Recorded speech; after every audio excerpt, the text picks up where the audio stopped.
boo koy analyser bu baax a baax dañuy dellu d'abord ci lan mooy une loi d'amnistie. Une loi d'amnistie c'est toujours une initiative politique. Une loi d'amnistie c'est un non-droit. mooy ni dañuy am ay faits ay crimes yoo xam ne ils sont passibles donc devant de sanctions lourdes devant le tribunal.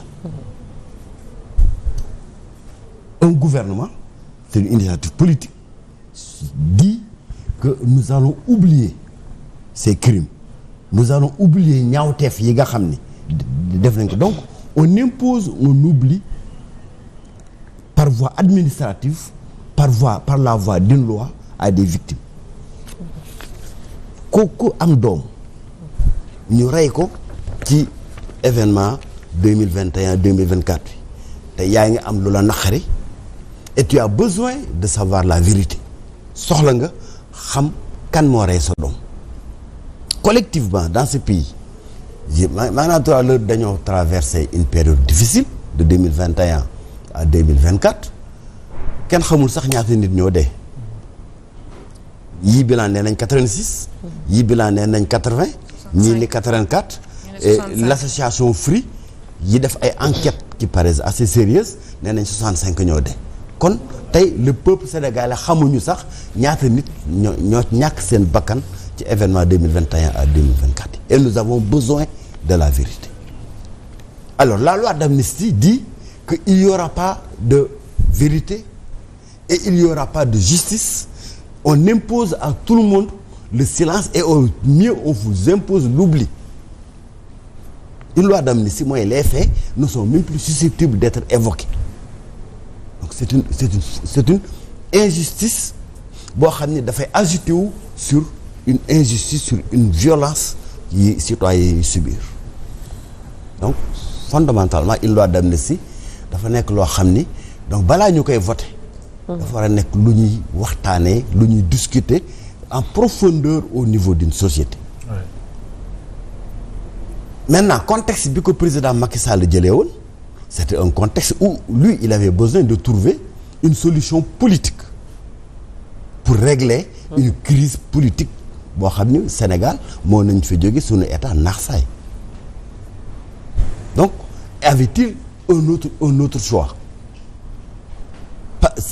Il trouvait que président Macky Sall jàppoon na ni ce n'est que par l'amnistie qu'il pouvait moom la mënoon a libérer Bassirou Diomaye Faye pour que mu nekkoon candidat ba pare.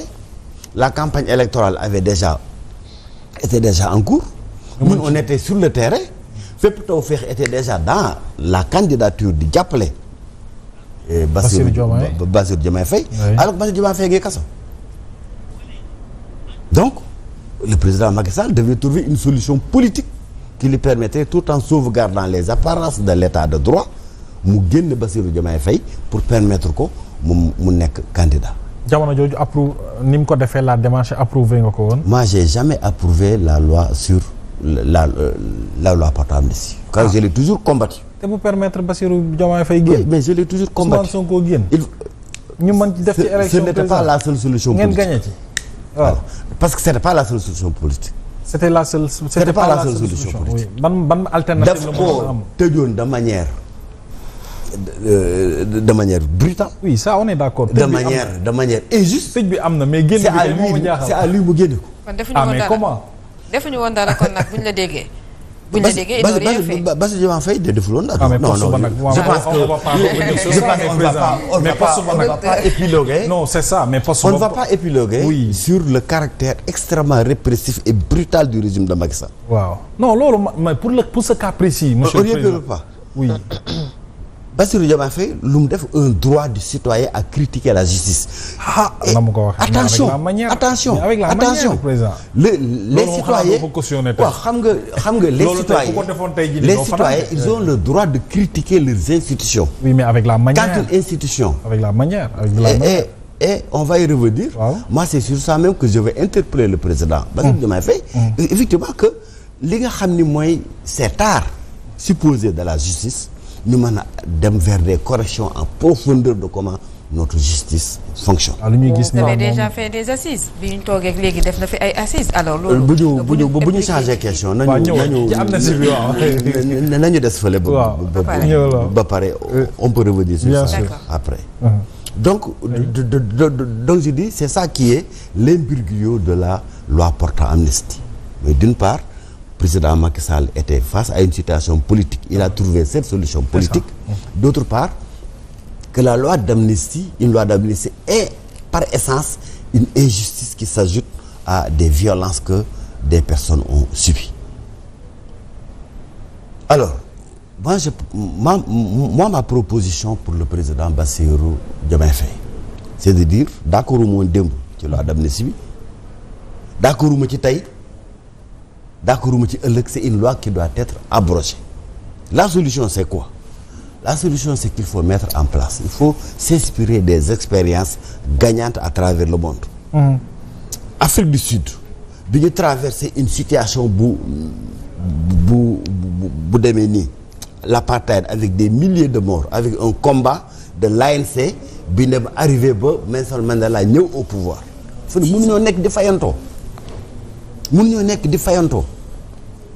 Ce qu'il faut, c'est qu'il faut aller vers la vérité, il faut aller vers la justice et il faut aller vers la réconciliation. À quoi faisons? Sénégal, Decade Ben. À quoi faisons, mettre en place une commission spécifique pour cela. Mais pour ça, il faut qu'on abroger la loi d'amnistie. Il faut abroger la loi d'amnistie. Donc vous êtes pour ma la position totale. Est très claire. Oui. Parce qu'il y a eu une avancée par rapport à la loi d'amnistie et ça, il faut féliciter le député Amadou Ba ci initiative bi mu jël pour que cette loi d'amnistie du nasaxal les droits des victimes, les droits des personnes qui ont été tuées. En l'interprétant. il faut le féliciter sur ça. Parce qu'il a fait un effort de dire ñi nga xam ne dañ leen a rey, ñi nga xam ne dañ leen a torturer, les crimes graves on ne peut pas les passer par perte et profit. C'est ça, l'abrogation totale rek après bàyyi justice def liggéeyam. Donc Mohamed, oui, c'est ça l'objectif de la loi interprétative de Amadou Ba qu'il faut saluer. Moi je vais au-delà de ça. Oui. Je vais au-delà de ça. Pour moi, on a besoin de la vérité, mais on a besoin de toute la vérité. Pas seulement une partie.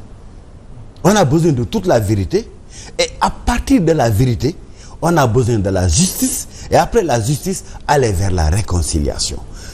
Xam nga un peuple qui veut nier son histoire, dafay indi ay jaxasoo, loolu daf koy rattraper après. La négation de l'histoire va forcément nous rattraper. Prenons un cas d'un nervi. Un nervi donc qui a tué. Des nervis ont tué, on sait. Mais un nervi qui a tué acceptera davantage sa peine s'il sait que tous ceux qui ont tué ont été traités de la même manière. Quelqu'un à qui on a brûlé la maison, on a brûlé son commerce, sera plus prêt à pardonner bu xamee ñan ñoo ko teg bii violence parce que y en a yi nga xam ni lu foofu lañ jógee ils sont tombés dans la pauvreté. Am naa ci benn xarit bu nekk ñetti mbaar bijouterie la yoroon ci événement yi lañ toj bijouterie am sàcc tout son matériel. Très bien, donc pour dire que foofu kooku tey mi ngi dund naqar parce que tout son fonds de commerce a été pour dire que pardon mënul am sans la justice. Mais est-ce que vous pensez aujourd'hui que dinañ reculer par rapport ak li ñu jot a dégg yëpp et par rapport ak ñi bëgg ñu abroger cette loi le 2 peut-être dinañ dem Assemblée nationale. Est-ce que vous pensez que reculade dina am face à ça? Alors est-ce que reculade dina am, est-ce que reculade du am, loolu c'est dans l'avenir. Mais li ma ci bëgg wax mooy que ni même si on vote cette loi interprétative de la loi portant amnistie, il faut qu'on aille vers donc en tout cas une application qui permette de préserver les droits des victimes et de toutes les victimes. Une application intelligente de cette loi. Mais encore une fois, moi ma préférence est, et je pense que c'est ça qui nous permettra que une fois qu'on ait la vérité, une fois qu'on a la justice, qu'on aille maintenant vers la réconciliation du peuple sénégalais, ñu fàtte di nga xam ni moo nekkoon donc suñu jafe-jafe les soubresauts que nous avons traversés, parce que man tey bokkuma ci victime yi nga xam ni dañu libérer prison, mais c'est pas pur hasard. Oui.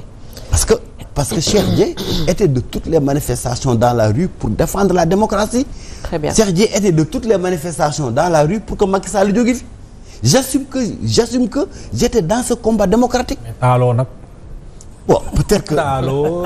peut-être que du ma taal. loolu laa yaakaar. peut-être que du ma non du ma taal. non du ma taal du ma sànni xeer. mais je suis dans la rue. oui. Très bien. et ce qu'on a ramassé c'est que ñi ñu tëj ñëpp taaluñu. y avait des rafles systématiques. ci des manifestants ñëpp taaluñu.